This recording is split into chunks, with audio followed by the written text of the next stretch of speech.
Hello everyone, मी सोनाली. स्वागत आहे तुमचं सोनालीज फूड लॅब या माझ्या यूट्यूब चॅनलमध्ये. तर आज मी तुमच्यासोबत कुरकुरीत कांदा भजी कशी करायची हे शेअर करणार आहे. पाऊस आणि गरमागरम भजी हे ठरलेलेच समीकरण आहे.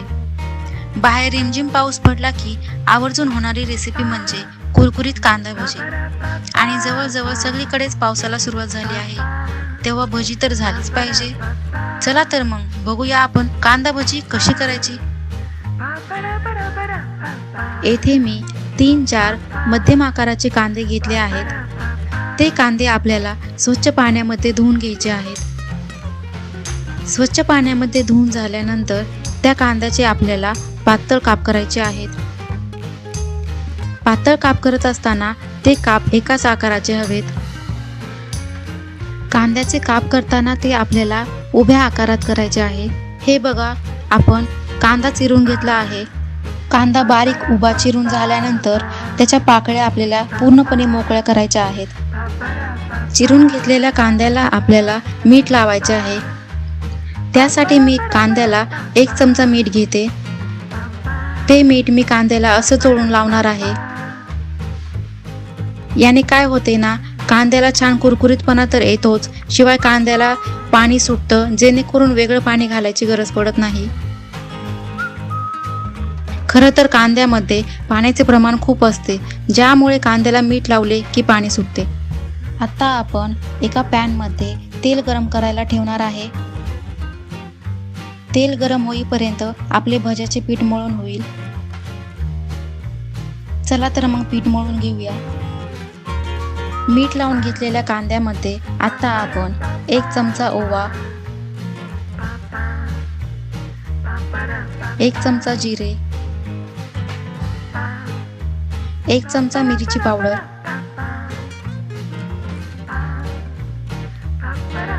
मस्त मिक्स करून घेणार आहोत. पूर्णपणे मिक्स करून झाल्यानंतर त्यामध्ये आपल्याला 3-4 चमचे तांदळाचे पीठ टाकायचे आहे.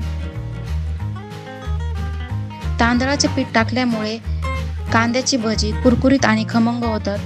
पीठ टाकल्यानंतर भज्याचे पीठ आपल्याला पुन्हा एकदा मळून घ्यायचे आहे. ते झाल्यानंतर भज्याच्या पिठामध्ये जेवढा ओलावा आहे तेवढंच आपल्याला बेसन पीठ टाकायचे आहे. त्यामध्ये वरून आपल्याला एक्स्ट्रा पाणी घालायची गरज नाही. अशा प्रकारे आपल्याला पीठ मळून घ्यायचे आहे. बऱ्याच जणांना भजी करताना प्रॉब्लेम येतो की भजी तेलामध्ये तळायला टाकले की त्याला फेस येतो. तर फेस येण्याचं पहिलं कारण म्हणजे ज्यावेळी तुम्ही भज्यामध्ये सोडा जास्त घालता तेव्हा भज्याला फेस येतो. आणि दुसरं कारण म्हणजे तुम्ही जेव्हा तेल जास्त तापून न देता भजी केली तरीही त्याला फेस येतो. त्यामुळे भजी करत असताना लो फ्लेम किंवा हाय फ्लेमवर तेल न तापवता मीडियम फ्लेमवर तेल तापत ठेवून भजी काढायची.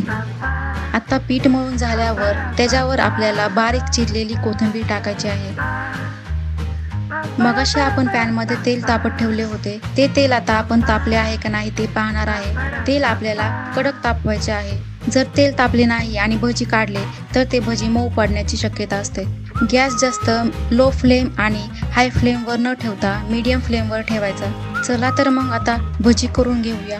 तेलामध्ये भजी आपल्याला सुट्टी सुट्टी करून सोडायची आहे.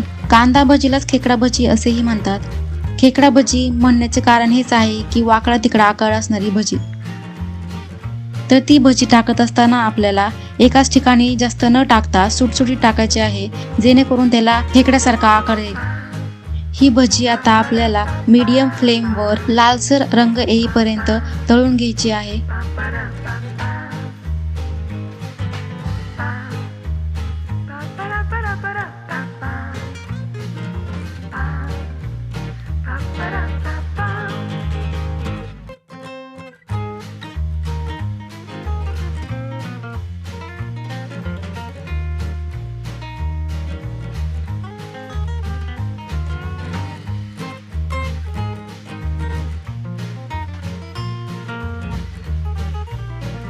येथे मी 4-5 मिरच्या भज्यासोबत खाण्यासाठी तळणार आहेत. असा रंग येईपर्यंत मिरची तळायची आहे. चला तर मग प्लेटिंग करूया. सोडा न वापरता ही भजी खूप कुरकुरीत आणि खमंग झाल्या आहेत. संपूर्ण व्हिडिओ तर तुम्ही बघितला असेलच, तर तुमची देखील भजी अशीच होणार. नक्की करून बघा ही रेसिपी. जर आवडली असेल तर लाईक, शेअर आणि सबस्क्राईब करायला विसरू नका. पुन्हा भेटूया अशाच एका नवीन व्हिडिओ सोबत. तोपर्यंत धन्यवाद.